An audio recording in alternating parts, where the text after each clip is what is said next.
telur, garam, gula, dan ladanya. Kemudian tuangkan sedikit air, aduk hingga tercampur rata. Yang ketiga, tambahkan sedikit demi sedikit susu cair. Aduk hingga merata, adonan harus tetap kental ya, adonannya tuh. Nah, yang keempat, pindahkan ke dalam gelas yang tinggi dan simpan dalam kulkas. Setelah 10 menit, siapkan tepung panir atau tepung rotinya. Nah, yang keenam, keluarkan mozzarella yang sudah didinginkan dan keluarkan adonan tepung basahnya. Ambil mozzarella lalu celupkan ke adonan basahnya. Nah, yang ketujuh, balurkan ke tepung panir atau tepung roti. Lakukan hal yang sama hingga habis. Simpan di freezer selama 10 menit.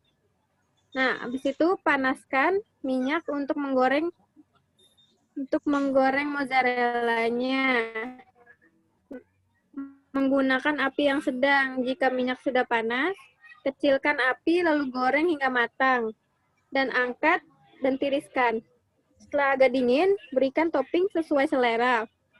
Saya pakai topping coklat. Setelah agak dingin, saya celupkan ke dalam coklatnya. Nah, ratu mozzarella coklat siap disajikan dengan dinikmati. Itu tata cara pembuatan mozzarellanya, Pak. Oke. Ya, boleh dilanjut. Oke, berikut untuk pemasarannya. Untuk Wari, dipersilakan untuk menjelaskan untuk cara pemasaran ratu mozzarella itu seperti apa? Wari? Wari nggak ada tuh. Wari hilang. Oh, dia mungkin belum on mic. Untuk Dina, saya persilakan untuk menjelaskan tata cara pemasaran ratu mozzarella ini seperti apa? Silakan Dina. Ya, Dina. Atau boleh Ani deh.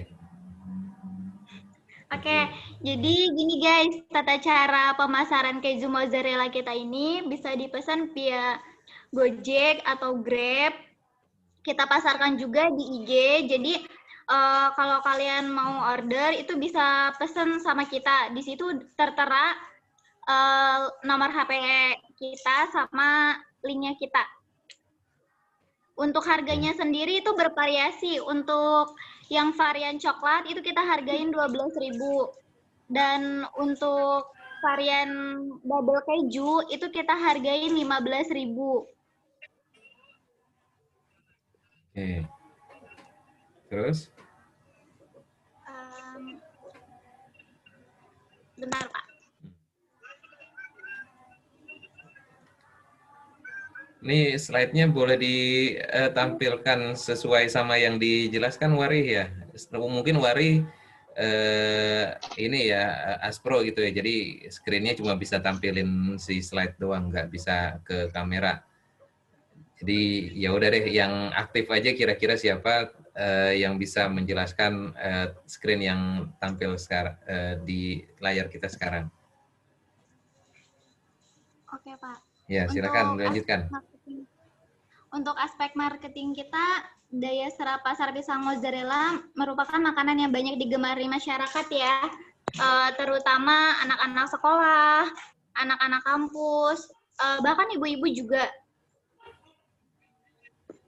Karena Putri bisa minta tolong bantu untuk jelaskan?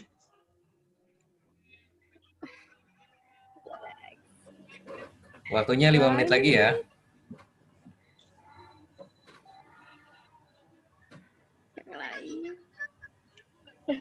Putri?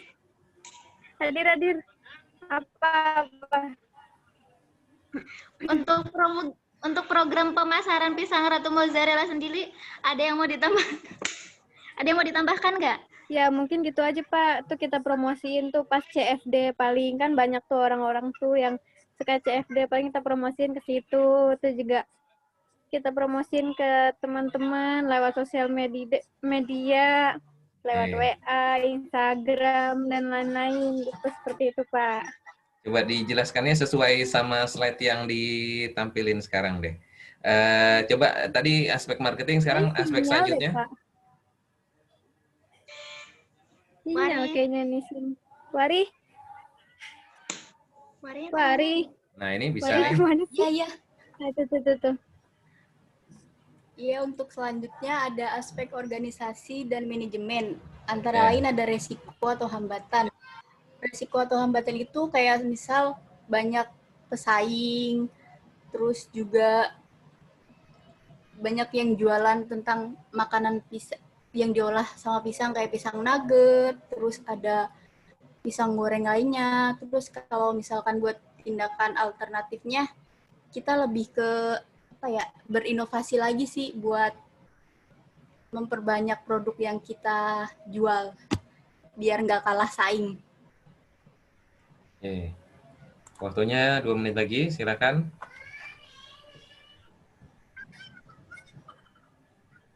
Dilanjut. Wari langsung ke kesimpulan aja kali ya, Ya, Pak. boleh Karena ya, langsung ke waktu udah- kesimpulan aja ya. Ya, minta tolong untuk yang terakhir, Wari.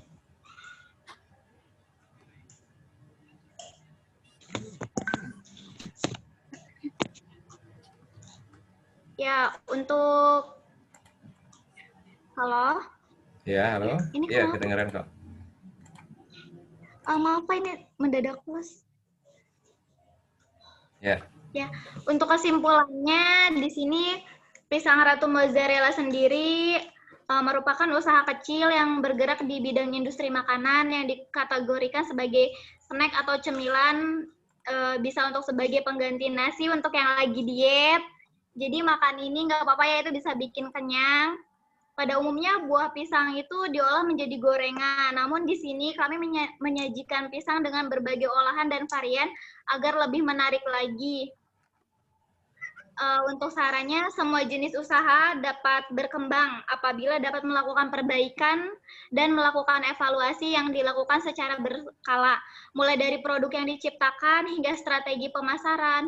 Hal ini dibutuhkan guna bersaing di pasar yang semakin hari semakin banyak pembisnis baru yang mencoba mendapat pangsa pasar yang lebih banyak. Jadi saran dari kami adalah terus berinovasi, terus menciptakan inovasi yang baru, entah itu membuat makanan atau membuat sesuatu yang lebih menarik lagi yang bisa dijual. Karena bantu aku dong. Gimana? Intinya untuk pembisnis muda, jangan takut rugi. Jika kalian ingin membuka usaha, jangan terlalu memikirkan keuntungan terlebih dahulu. Tapi kalian juga jangan sampai rugi. Minimal modal kalian itu balik dulu. Yeah. Terus semangat untuk yang lainnya, semangat juga presentasi buat yang lainnya. Mohon maaf bila ada salah-salah kata, mohon maaf juga jika penjelasan kita ini kurang. Terima kasih. Assalamualaikum warahmatullahi wabarakatuh. Waalaikumsalam warahmatullahi wabarakatuh. Ya, selanjutnya kita masuk ke forum tanya jawab. Silakan kelompok yang jadi komentator hari ini untuk mengajukan pertanyaan ataupun kelompok lainnya yang ingin bertanya ke kelompoknya Ratu Mozzaz. Saya persilahkan. Sebutkan nama dan kelompoknya ya. Untuk dari Mafa izin. Oh, iya, silakan. Untuk pertanyaan dari Coach K sendiri nanti kita diskusi dulu ya, Pak. Nanti saya kasih ke via di grup atau apa. Diskusi dulu. Atau nanti harusnya sih disampaikan aja di sini, langsung ditanyain di Zoom. Ini coba saya chat di grup dulu aja. Maksudnya biar apa yang mau ditanya.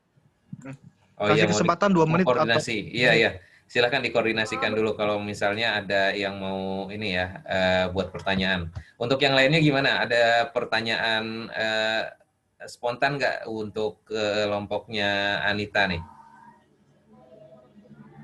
Boleh ya, Pak? Ya, silakan. Boleh nanya, Pak? Boleh. Boleh. Oke. Kita dari Rainbow Indonesia ingin mempertanyakan untuk Ratu Mozzarella Lumer. Mungkin simpel pertanyaannya. Kan ini makanan banyak banget ya yang terjual di online shop. Nah, untuk kalian sendiri, gimana sih daya saingnya kalian untuk menghadapi kalau misalnya itu banyak banget para pesaingnya gitu loh.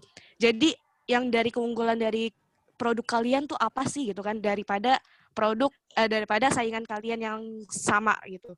Saingan kalian yang sama gitu loh, pakai setara. Dan terus yang kedua, kira-kira dari kalian kan pasti ibarat kan udah goreng-menggoreng kan, pernah kayak gosong, kayak pernah inilah segala macam, pernah rugi ya.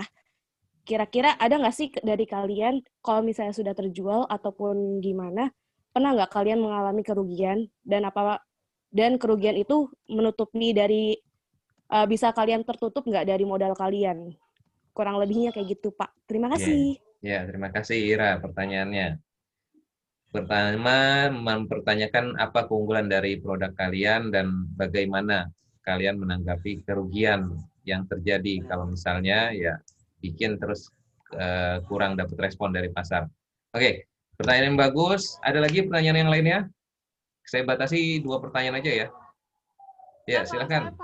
Silakan Ripka. Untuk saya sendiri nih, latar belakang kenapa kalian mau menjual pisang Ratu Mozzarella? Ibaratnya kayaknya mungkin saya nggak kedengeran tadi. Ibaratnya ide pokok siapa, dan dalam kalian menjual ini pastinya kan butuh saran dan kritikan, atau dibilang advisor ya, yang dibagi di GC. Untuk teman-teman sendiri, apa yang membuat itu, kenapa kalian milih Ratu ini, pisang Ratu Mozzarella, sama siapa sih yang beri masukan, saran-saran untuk packingnya, untuk semuanya gitu. Terima kasih. Oke, terima kasih Rika. Sudah dapat ya poinnya Anita ya? Anita, sorry. Yang ditanyakan sama kelompok yang lainnya. Untuk komentator hari ini gimana? Ada pertanyaan yang mau disampaikan? Saya, Pak. Ya, silakan. Coba. Saya, Pak. Satu pertanyaan lagi ya. Dari kelompok itu, Pak. Dari Koska gimana Pak? Mau nanya? Atau Kenapa? Nelly, kelompok Nelly aja? Dari Koska mau nanya Pak? Di Patus. Boleh deh. Iya, ya silakan. Nelly dan Koska, mungkin Koska dulu. Habis itu baru Nelly. Oke. Ya, silakan. Maaf sebelumnya saya potong. Apa namanya, tadi kan saya telat gabung nih. Ya. Gabung presentasi. Maksudnya tadi di penjelasan itu ada kayak kendala-kendala tersendiri dari pembuatan produk tersebut nggak sih, kayak makanan itu gitu. Tadi udah dijelasin belum? Saya soalnya belum dengar. Nggak ada, belum. Udah ya nih, apa belum nih? Ada belum? Oh belum ya? Iya. Oh ya udah. Untuk pertanyaan itu aja sih, apa kendala kalian gitu untuk pembuatan makanan kalian tersebut? Ya, dapat poinnya ya Kesulitannya Anita itu ya. apa gitu? Nanti Atau dibagi-bagi memang aja nih. Itu aja. Menjawabnya, yang mau jawab siapa?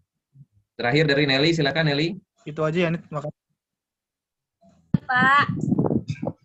Ya, silakan Terima kasih, Nelly. Pak, atas waktunya. Ya. Untuk kelompok berapa ya, Pak? Kelompok 5 kamu. Pertanyaannya, trik pemasaran apa yang kalian lakukan untuk penjualan produk kalian ini, sedangkan kalian memasarkannya di CFD? Mohon maaf, teknik apa? Pemasaran apa yang kalian gunakan untuk penjualan produk kalian ini, sedangkan kalian memasarkannya di CFD? Oke. Di kelompok 2 sama Kak Yose. Ya, terima kasih pertanyaannya Nelly. Oke, saya ingin ngasih waktu ke kelompoknya Anita untuk menjawab pertanyaan-pertanyaan tadi. Sambil memberikan waktu, saya ingin mengisinya dengan presentasi. Nanti jadi gantian nih, setelah kelompoknya R3 presentasi, Anita boleh menjawab pertanyaan-pertanyaan dari kelompok yang ini ya, bertanya tadi. Terus setelah dijawab, gantian R3 menjawab pertanyaan juga dari kelompok yang masuk nanti. Oke. Anita, saya persilakan ditutup dulu presentasinya dan sambil nanti dijawab. Oke, mungkin itu aja yang tadi kami jelaskan. Mohon maaf bila ada salah-salah kata. Untuk